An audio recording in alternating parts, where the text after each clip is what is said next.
welcome to Join the Adventure with Scott Batch. Today, this episode is on better brain health. And the topic, I was going by weeks. I've been on it for like 8 weeks. I'm trying to do a 20-week challenge on my own. And I was going by weeks. I kind of got ahead of myself. So the thing that I didn't talk about is probiotics. I talked about using the keto mojo, and in the last episode I used the keto mojo to find out what my blood sugar is and if I'm in fat burning mode, and I did it right in front of the camera, and technically right now I'm in fat burning mode, even though I ate 2 hours ago, which is so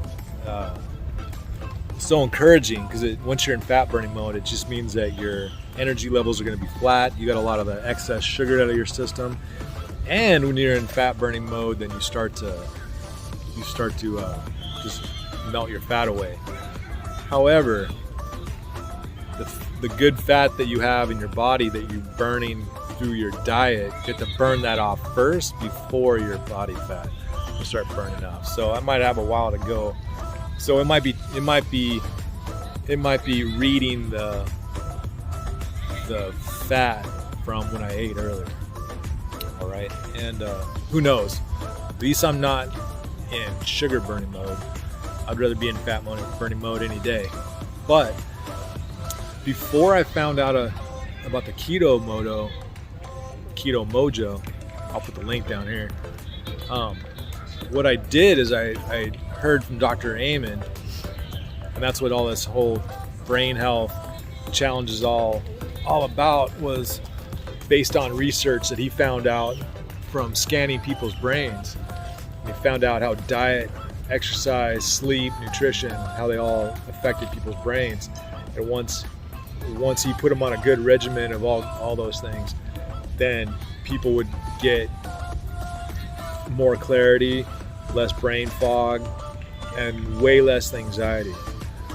We also found good links to decreases in symptoms and signs of Alzheimer's disease and also autism. So it was really interesting. They found out once the brain starts to shrink a little bit, instead of being inflamed because of our diet and these problems, then some people's dementia would start to decrease significantly, and also things going on with autism. So it's really interesting. So many reasons to have better brain health. So I'm doing it. 20 weeks, better brain health, challenging myself, and I'm sharing the results with you. I'm at week 8. I have to backtrack because I wasn't filming. I was just like you might have seen in the past episode, I was going through what's called keto flu, which should really be called drug withdrawals, because your body acts like sugar is a drug. So as soon as you stop taking it, then your body's just like, hey, we hate what you're doing, and starts going through withdrawals, like you're coming off drugs, literally. Not figuratively, but literally, because it's missing the feelings and the emotion, the hormones and chemicals you get from eating sugary and processed food. Well, once I started doing that, I started going through keto flu, and I bought the keto mojo, and that helped out a lot of things.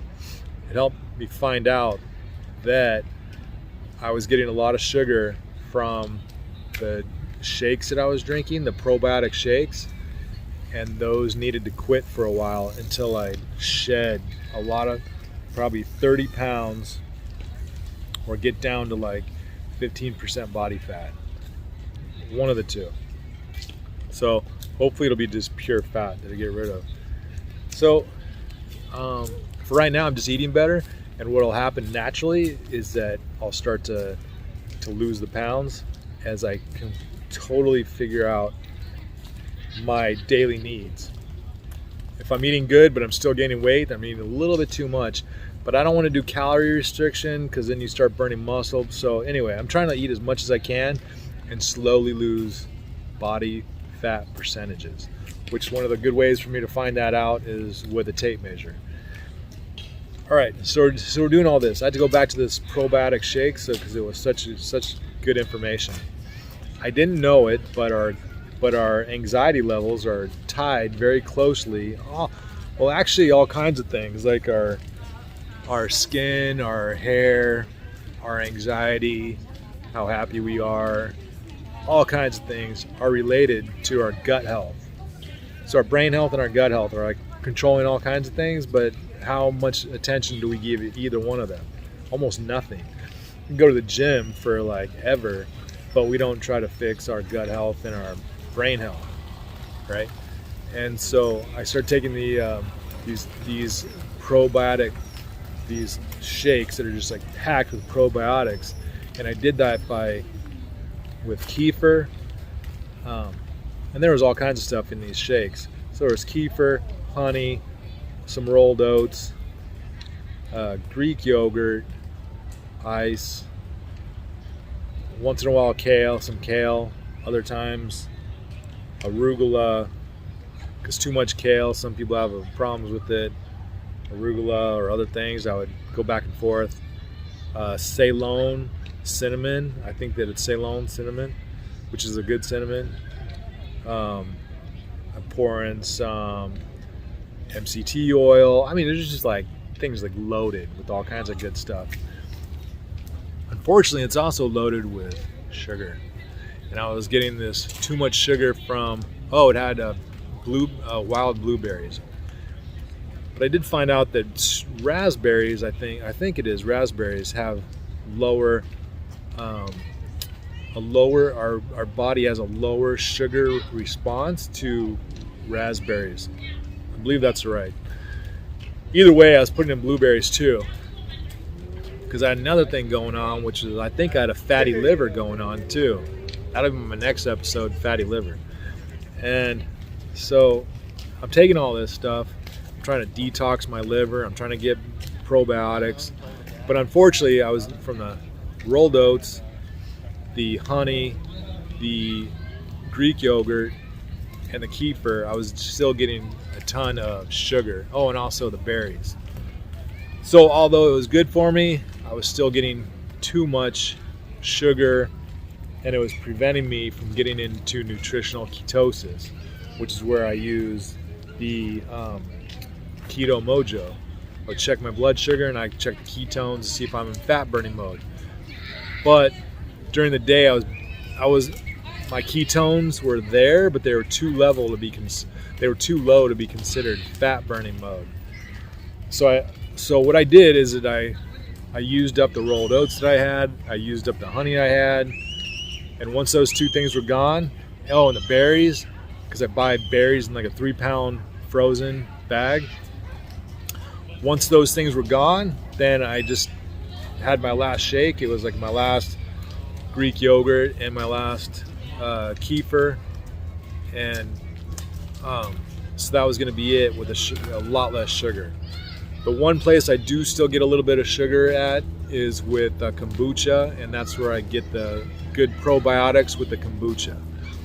So I drink some of that, and that's one of the only places that I think that I get sugar these days, because bread's gone, candy, cookies, bread, pasta, pizza, almost crackers, chips, potato chips, French fries, all kinds of stuff has now gone out of my diet.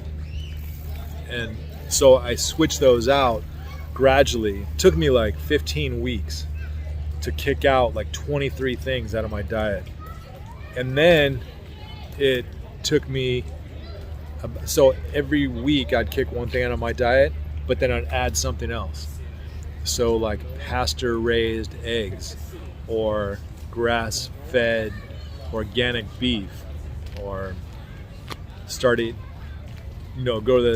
the Whole Foods salad bar twice a week and just go through there and just start getting everything, like the colors of the rainbow, basically. Just start making my way down the line.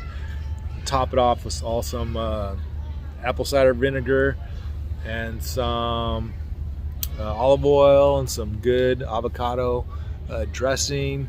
So get tons of vegetables there, but then I buy my own too. but I don't have by the time I get that salad, one time I counted, I have like 25 ingredients in there, all good. So I can't have 25 ingredients at home. I'm too busy. So I do that like twice a week. Oh, and that salad usually lasts for 2 days. So that's like, eat that up in 4 days, but I have my own stuff too. All right. So I got the probiotics.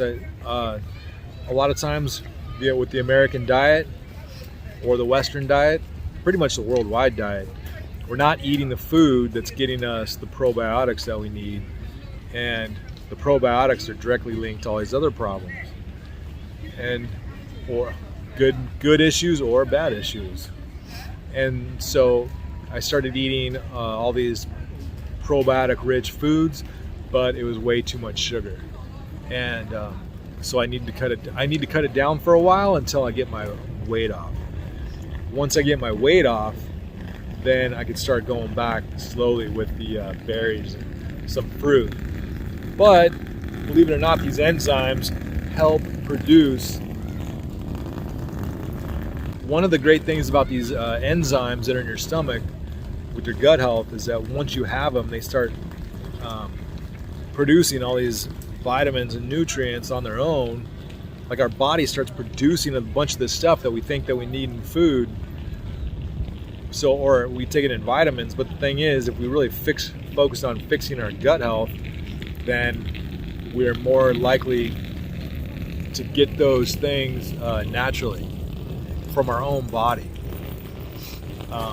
which is pretty amazing because our body can fix itself so well. You're gonna see, if you see one of my episodes on motorcycle riding, you're gonna hear that I totally jacked my knee up today, but my body's gonna fix it. And all right, so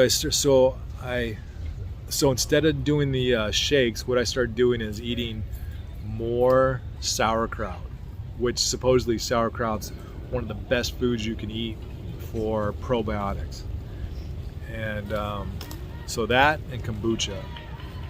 And then what else I have? Just a bunch of vegetables. So with those vegetables, also, if you eat a lot of salad, ton of salad, you can also get a lot of potassium. And when I stopped eating the sugar, started urinating a lot because your body wants to get rid of all that excess stuff, fix itself. But that decreases your magnesium and your potassium, and you cannot get magnesium or potassium in supplement form, like a pill, in levels high enough to get what you need. So you start needing to get creative about how you do it. They do have some liquid aminos that are pretty high on potassium, but it's like, it's for YouTube, sir? Yeah. Oh yeah, tell us stuff. So anyway, I started drinking some liquid minerals, which is potassium and magnesium. That stuff is pretty harsh. It's like super salty water, but you just squirt some of that into some water or something. It's pretty intense. But anyways, so do that, a bunch of green leafy lettuce, and that's also high in potassium, and take some magnesium supplements. So I'm doing all that. Stopped the probiotic shake for a little while, eating good fat, eating good protein, decreasing the carbs, and that's where I've been.